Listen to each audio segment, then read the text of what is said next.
What up, Dokkanners? We had a data download last night on the global side of the game. A lot of good stuff coming up. Number one, Goku Black Rose's passive has been fixed. Number two, over 100 Dragon Stones are coming up on the content that is dropping tonight.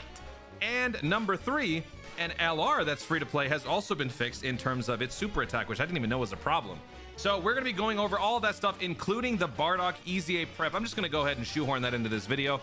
I don't want to make you guys watch two separate videos. We're just going to cram it all into this one. So if you guys are enjoying all the content on the channel, make sure you guys hit that subscribe button. We're on the road to 90,000 subscribers. Thank you, thank you, thank you. Let's dive in. 262 megabytes is the file size. Hopefully you guys are able to download that, no problem. Big shout out to Proton for all the listings right here, all the information. This is the final Super Strike event renewal we will ever have. Some people have said, Toon, what if we got the older discontinued units to come back?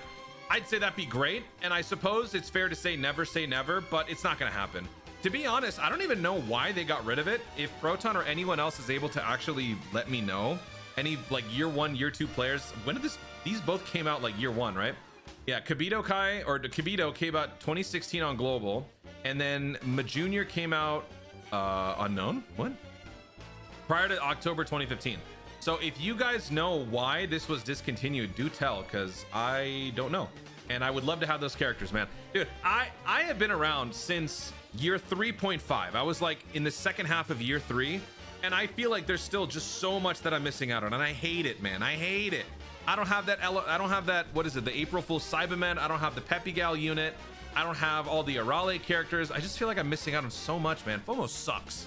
So 20 stones from the Super Strike event renewal. Let's see what the Chilled can do. This guy's an int physical, 70% lead, greatly raises defense for one turn, causes supreme damage, greatly lowers attack. Attack and defense plus 30% per key sphere obtained, plus an additional attack and defense plus 30% per int key sphere obtained, plus an additional attack and defense plus 60% when performing a super attack. Key plus 2 and chance to crit and chance to dodge, plus 50 when there are another 2 or more inhuman deed category allies on the team. Interesting. High chance to stun all enemies when there are two or more superclass enemies at the start of the turn. No orb changing within his own passive, so I mean, you know, take this how you will. It's a free to play, so what do you expect? But the main thing is you're getting 20 Dragon Stones from that. Then we're getting 6 Dragon Stones from Super Battle Road Stage 79, which is time limit. I will be doing the Chilled Super Strike event renewal live. I'll be doing the Super Battle Road live, which is 6 stones. ESBR, I'll be doing that live as well, 8 stones. Kamehameha. Fighting Legend Frieza, I will not be doing because, first of all, it's not coming out yet. They've just dropped the data inside the game, but that is not coming out until the 11th of June. So we still have a little while before that happens, but I will go live when that does drop on the 11th. So look out for that. This gives us like over 50 Dragon Stones, but that's not even part of the calculations. 28 Dragon Stones coming up for the new Dragon Ball Story event. Also a new support memory. So 1, 2, 3, 4, 5 from just the missions. And then we have 12 stages. 12 times 2 is 24, but subtract 1 because stage 10 only gives you 1 stone. So that's 23 plus 5, 28. Let me actually pull up what the support memory can do. Is that in here? It is not in here. Interesting. All right. Let me go ahead and I think Proton has it in the info here. Okay. Extreme Z battle for the AGL Bardock. That's 34 Dragon Stones. Then we get 11 Dragon Stones from Peton. Obviously, we won't be able to finish all this in one go, but still 11 Dragon Stones up for grabs. So in total, we are getting 107 Dragon Stones in one day if you finish everything, theoretically, but still over 100, which is still pretty good. Support memory, Goku's Compassion. Okay, so let's just scroll down here and go through that. Oh, and by the way, there is no World Tournament update as of yet. In the data files, the characters haven't been updated, which is why it's not here. On the Dokkan Wiki, it only shows the characters that are about to drop. Characters that are over a year out don't appear, but on DokkanInfo.com, it does show. And if we look under schedule, it shows that these guys are still slated for 2025. So don't panic yet. I know a lot of people are eagerly waiting for this guy to EZA. Here's the thing. Even if we were to get a world tournament, I still think it's going to happen during part 2, not during part 1. And part 2 is not going to be for at least another week because when did the new Dokkan Fest come out? I forget. Whenever the new Dokkan, I think it's been like a week since Frieza came out. So we still got a little time. It's going to be 2 weeks. Yeah. This came out on May 30th. So 2 weeks is essentially like the 13th when part 2 would start. So, you know, World Tournament is going to be happening during that time. I don't know if it's going to be week 1 or week 2. In the past, I think we had it during week 1 of part 2. But yeah, we still got some time. Don't worry about it. Then we've got, let's see, we got assets for various maps, legendary Frieza event, the story event, yada yada yada. This is the support, not the support memory. This is the cutscenes. They basically introduced, like, in a recent like Dragon Ball story update, they started including high budget cutscenes, which are basically just stuff from the summonable characters. Sort of a clever way to reuse their assets. This is the support memory cutscene. Do we actually have the information for that? Terrifying Conquerors for Bardock. We'll get to that in a minute. Peton battle. So here's the new set. Here it is. Exploding Rage category allies attack and defense plus 15% for 2 turns on the 4th turn from the start of battle. And all allies keep +2 for 1 turn when there's a Battle of Fate category enemy starting from the 4th turn from the start of battle. Updated text, yada yada yada. So here is one of the 2 character updates that they did. The LR Babidi Deborah apparently had a problem in which I believe it was the super attack didn't properly do something or other. Here it is. So Babidi Deborah, the stunning effect of the character's ultra super wasn't working. It would last 1 turn less than that of an ultra super before Extreme Z Awakening. So basically it was stunning the way a passive stun would work. A passive stun is for the duration of the turn. A super attack stun is for that turn and the following turn.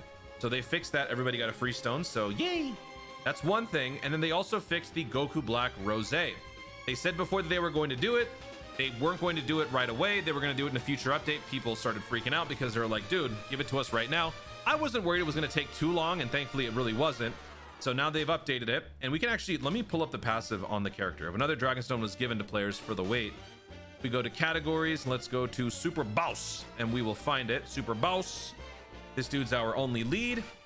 Launches an additional super attack every time the character attacks 5 or more times in battle.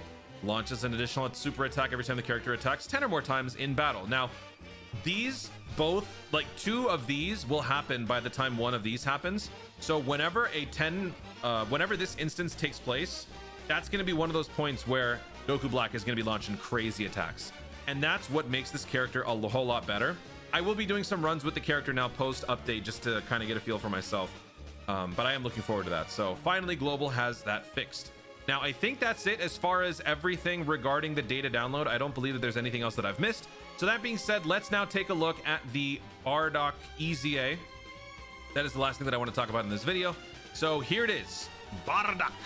Revenge Low Class Warrior, 170% key +4. This unit has been received with a lot of negativity. I think I know why, but I will chime in after I read the whole build here. Greatly raises defense permanently, causes immense damage to the enemy. Key +2, attack and defense +150, plus an additional attack +50% when attacking, plus an additional attack +20% up to 100%, and reduces damage received by 10% up to 50 per low class warrior category ally on the team. Plus an additional attack +50% and attacks effective against all types when there is a Wicked Bloodline category enemy. Launches an additional attack that has a high chance of becoming a super attack when there is another low class warrior category ally attacking in the same turn. So in his base form, you really need to have a bunch of low class warriors for this character to even be worth bringing in terms of defense, because at this point, stacking is no longer effective unless it's complemented by something else. Maybe 4 or 5 additionals in the passive, or perhaps guard, or damage reduction, or dodge, or any number of those things combined together. And so for the simple fact that this guy has damage reduction but is entirely dependent on low class warriors does kind of hurt the character's value, because low class warrior isn't overall a very strong category, except for a few minor exceptions, that being like World Tournament Goku. When you bring a whole team Bardock squad, they're pretty cohesive. But other than that, there's just really not that many good characters that you can run on every event. So I think that's one of the issues that kind of works against the character. In my opinion, my philosophy is some characters are Renaissance units. Some characters are meant to fight sole targets. Like certain Trunks characters thrive on fighting Cell. Certain characters like Frieza thrive on fighting Goku. So characters like that are just meant to be run in the narrow or the very small amount of events that they are meant for. But let's actually take a look at the second form before I, talk more about it. So this guy, when he transforms, did we see, wait, hold on. What was the transformation condition? Can be activated from turn 4 from the start of battle or when fighting a Wicked Bloodline anytime. Okay, so yeah. Again, fighting Frieza. This guy greatly raises attack and defense for 1 turn, causes immense damage, and greatly lowers defense. Key +3, attack and defense +180%, and attacks effective against all types. So there's your makeshift critical right there. Reduces damage received by 18%. Launches an additional attack that has a great chance of becoming a super attack, plus an additional attack plus 100% when attacking, medium chance to crit, medium chance to dodge, plus an additional key plus 3, chance to crit and chance to dodge plus 18%, and reduces damage received by 18% for 5 turns from the character's entry turn. Nice. So you got double damage reduction when you enter. Launches an additional super attack, and all attacks become crits when there is a Wicked Bloodline category enemy. So if you take this character out of its element, where you're fighting a Wicked Bloodline character, then the character is far less effective. But this character is meant to battle Frieza. The legendary Frieza event is coming up a few days after this EZA drops, and I think for an event like that, this character is tailor-made. Now, how effective it's going to be, I will not know until I get to take the unit in action, but if you guys have already used the character on the JP side of the game, feel free to chime in. Let us know your thoughts in the comments down below. How do you build the character? In my opinion, this is how you build the character. You focus on the additionals with also an emphasis on dodge. Critical is by no means required. This character is not meant to be a damage dealer. This character is meant to be a stall because you are stacking that defense. The more defense you have, the more heal factor you have. You want to be building up that defense as much as possible. And then when you transform, all that defense that you built up, plus all of the damage reduction and all the additional stuff that you can do when you transform, makes this character far more effective. So in my opinion, I am going to be going with this, which is max additional, which is what I set on the base build. And then balanced dodge, I am doing through EX skill orbs. I tend to do this on purpose because with my EX skill orbs, I can replace them. If I want to add more additionals after I test out the character, I can do so with these EX skill orbs without losing anything. That's why I have him built this way. So I am focusing on defense because I am probably going to be using the Bardock more so in his base form before I can comfortably transform him. I don't want to lose the ability to permanently stack, but of course it all depends on the event. But like I said, I am only going to be really bringing this guy against Frieza, against Wicked Bloodline characters. I am going to keep this character in his element. We will try on our first look video how this character can work both in and out of a low-class warrior-centric team. But in my opinion, you're better off just keeping him in here. Don't try to make him do more than he needs to. There are other characters for that. Like Frieza, who just came out, is one of the greatest offensive characters we'll see, right? This guy doesn't compare to that. But when you have a character like that on the team and a character like this on the team, this guy doesn't have to do any of the offense because that's what a character like Frieza would do. So I think that people need to keep that in mind. But of course, let me know in the comments what you guys think. How would you build a character? Let me know in the comments down below. Now let's move on to the actual event itself, which is the standard event progression, 30 stages, 30 stones. Category of weakness is Terrifying Conquerors. As we go further and further in, 80% damage reduction is gained against superclass characters. That just means that you will not be able to do damage as much with superclass characters. But if you're trying to bring superclass Terrifying Conquerors, first of all, I think that's a contradiction. There is no. Actually, you know what? There is one. Little trivia question for you. Pause the video right now after I ask the question. Comment section down below.